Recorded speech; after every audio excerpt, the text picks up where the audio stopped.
भाई आज काय पाऊस पडलाय, बापरे किती पाऊस पडलाय आज. खूपच पाऊस पडलाय, दिवसभर पाऊस पडलाय. म्हणून आता गरमागरम भजी बनतायत इकडे, मिरची भजी.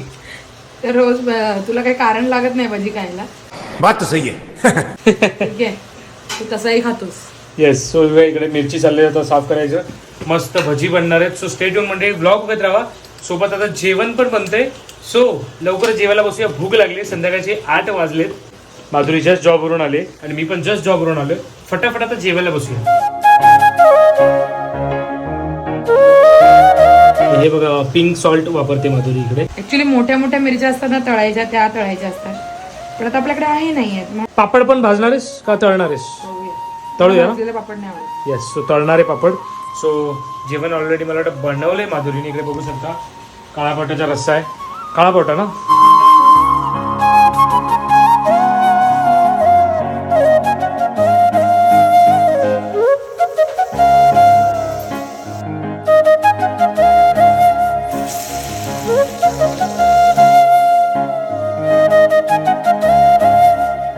तर मंडळी फायनली बघा जेवण आलेलं आहे. ताट रेडी आहे. इकडे बघू शकता पापड, मस्त ज्वारीची भाकरी केले, मिरची भजी थोडी, इकडे बघा शेवग्याची शेंग, आणि ही आपली काळ्या पावट्याची आमटी किंवा रस्सा बनवू शकता काळ्या पावट्याचा. आणि इकडे भात पण केला आहे. मस्त आता जेवून घेतो